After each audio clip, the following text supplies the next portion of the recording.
Coming up on Network Africa, at least 64 people, including 13 children, killed in an alleged drone strike on El Dain Teaching Hospital, southwestern Sudan.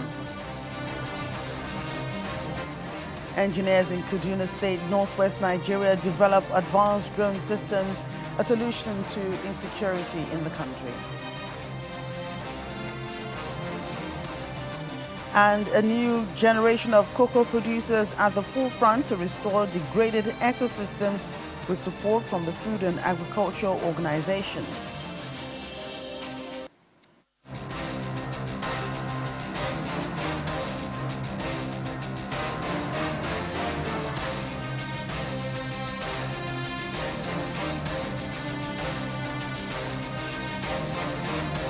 Thanks for joining us, everyone. I'm Joke Rogers here in Lagos. As always, we begin with major news and happenings that happened over the weekend. President Cyril Ramaphosa has defended land reform and economic redress efforts as South Africa marks 30 years of its constitution.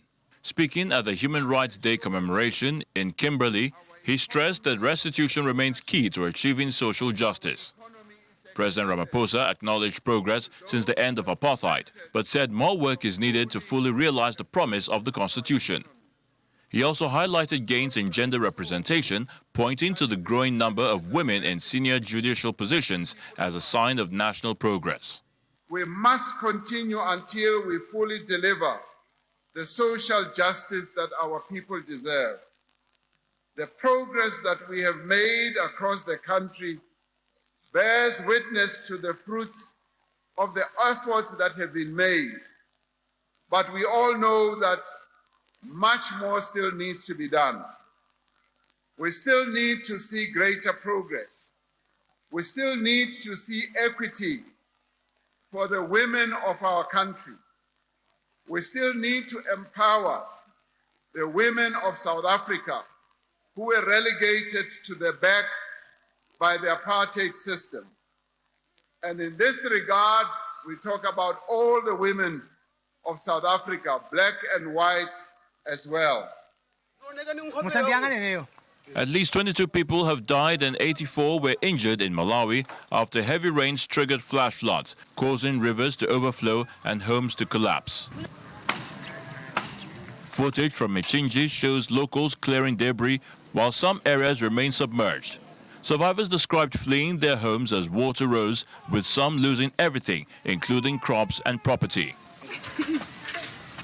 Authorities report that 1,164 households have been displaced, sheltering in 31 camps, and are calling for $10 million to restore services and aid recovery.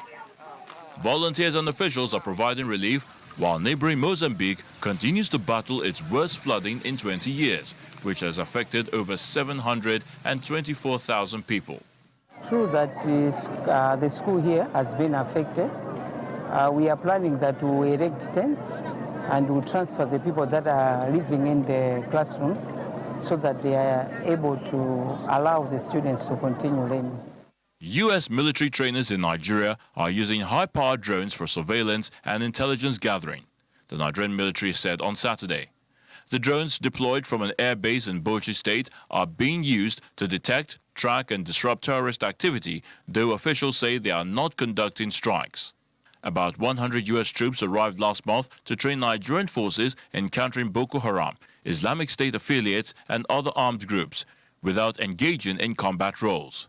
The deployment comes amid a long-running battle with militant groups across Nigeria, following previous U.S. strikes in the northwest and the closure of a drone base in neighboring Niger. A new United Nations report has warned that gender inequality continues to exacerbate the global water crisis, disproportionately affecting women and girls. The UN World Water Development Report released by UNESCO on behalf of UN Water ahead of the World Water Day says that women are responsible for collecting water in more than 70% of households without access to basic services. The report estimates that women and girls spend a combined 250 million hours daily collecting water, often at the cost of education, employment, and health.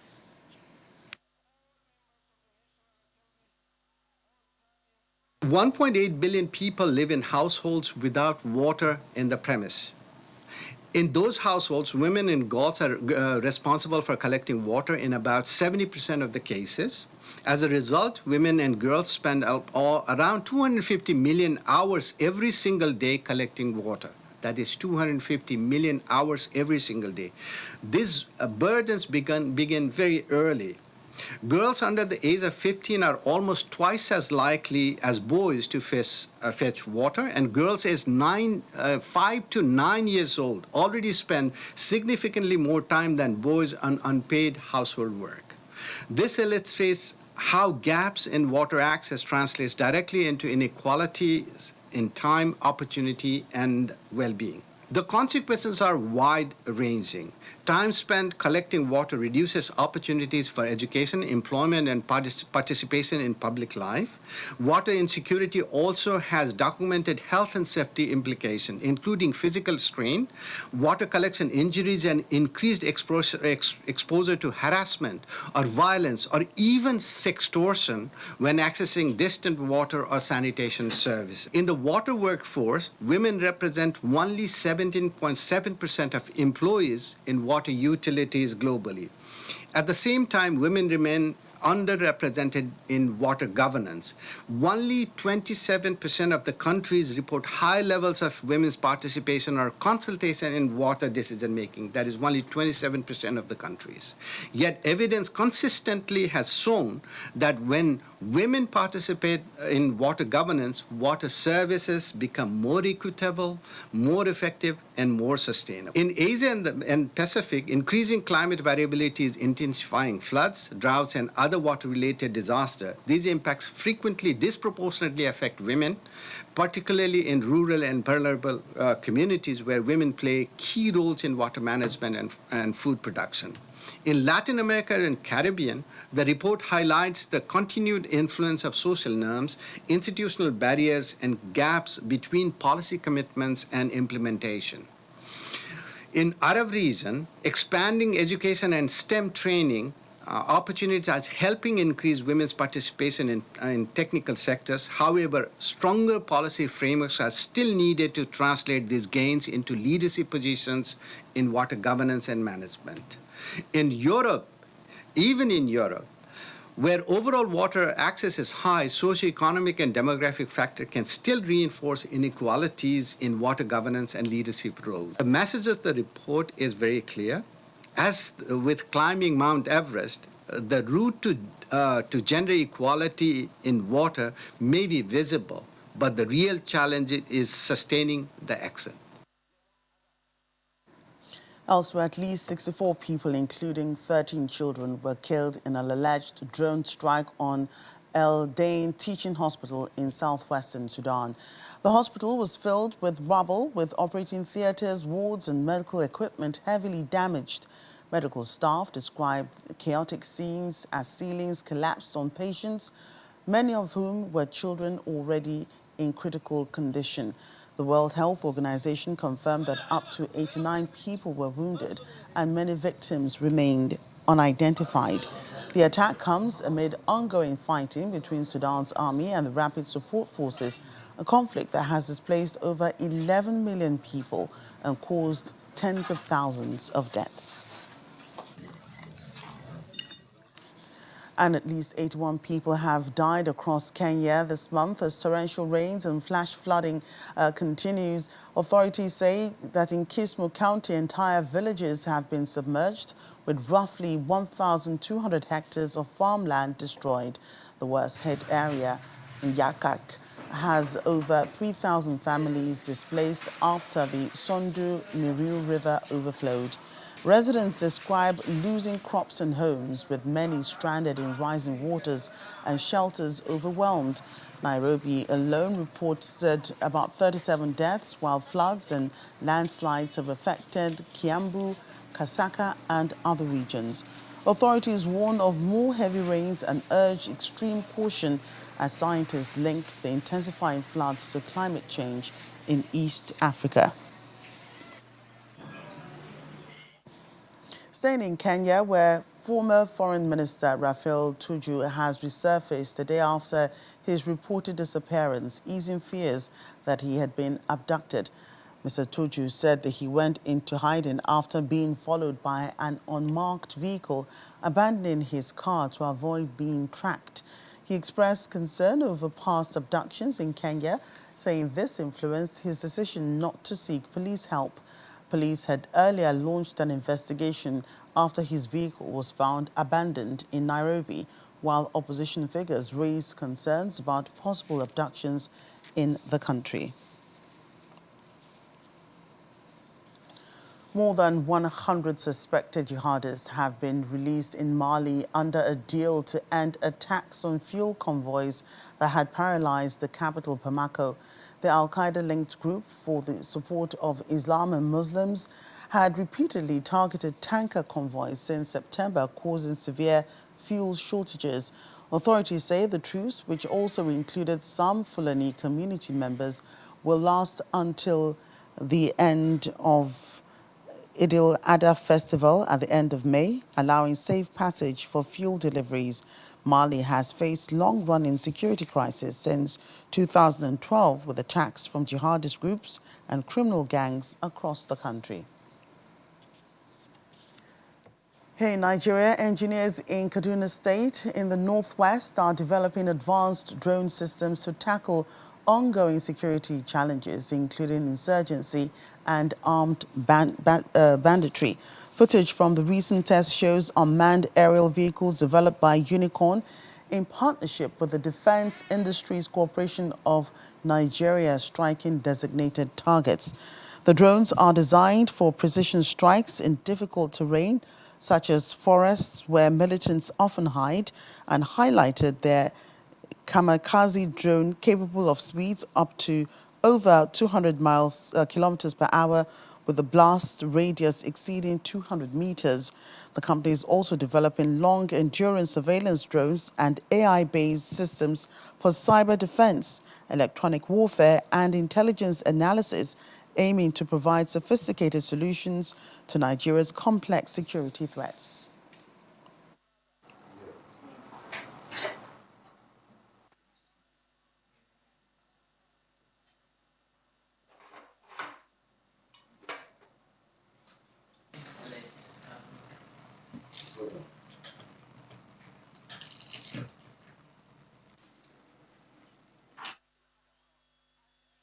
We'll get more on security in Nigeria when we come back after the break, where the president is challenging governors to do more. And also, as the month of March draws to a close, Chinese women in Nigeria seize the opportunity to celebrate themselves for International Women's Day.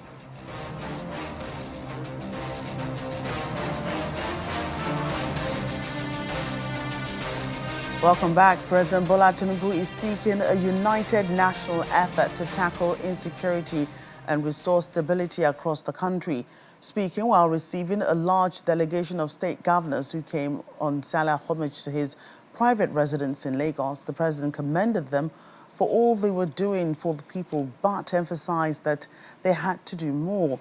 He revealed that he had sought more international assistance for equipment and technical support to enhance the country's fight against insecurity. The next phase of our struggle is staring us in the face. It's the challenge of insecurity in this country. And I'm making all the efforts to ensure it is us collectively that we share the joy and be proud of, victory over tyranny. One of the major discussions in UK is equipment and support. I can report to you, yesterday again, I had a lengthy discussion with Emmanuel Macron. Their collaboration with us for equipment and support, while I'm making effort, frantic effort, to contact other nations. If we have to spend our goodwill and line of credit, we have those who are willing to support us with equipment and training. Our investment in technology and equipment that we must defeat, terrorism and all of these characters. We must come together to do that. You are all doing well, but you can do better. Caring for the vulnerable. I know this Middle East crisis will elicit inflation, will affect our purchasing power. The labor union and others will be gearing to ask us to support them because of the effect of the Middle East war and prices at the pumps, resulting in transportation problems and high prices. Nigeria's President Bola Tinubu, well, March still has quite a bit left before it ends, just over a week, and women are still celebrating themselves. Here in Lagos, the Association of Chinese Women in Nigeria held an event marking the day and celebrating not just themselves, but their partnership with the Nigerian women. Our Foreign Affairs correspondent, Amarachi Ubani, reports. The contribution of women to the home, society and the world at large remains undeniable. Women work hard and therefore seize opportunities to celebrate themselves. The Association of Chinese Women in Nigeria decided this year's International Women's Day should not go by without a celebration with fellow Nigerian women and some of the men who support women, like the acting Consul General of the People's Republic of China in Lagos, Mr. Wang Yi. In his address to the women, said in Mandarin, Mr. Wang commended the Association of Chinese Women in Nigeria for upholding its founding principles and its commitment to the development of China abroad. He commended the president of the association, Zhu Jun, for diligently leading and actively uniting and serving Chinese women in Nigeria, while fully supporting the work of the Chinese embassy and consulate in Nigeria. Although most of the messages are made in Mandarin, the meaning and purpose is not lost on those invited to celebrate at this Chinese restaurant in Ikeja. Newly elected president of the International Women's Society Nigeria, Ifemena Oji, spoke about the shared cooperation between Nigeria and China and the role of culture in bringing women together. Nigeria and China share a long-standing relationship built on cooperation and mutual respect. We are particularly pleased to see that this relationship is strengthened not only through diplomacy and commerce, but also through the leadership and contributions of women alike. This year, the Association of Chinese Women keeps up a tradition of providing financial, skills, and palliative support for indigent women. For the past 2 years, with the support from the consulate generals from the China embassy and also all the Chinese community. So we have been having this program, Together Fight Against Hunger, which we have been support more than 550 families in Nigeria. And I always say we are very fortunate that we have been staying in Nigeria, doing the business here.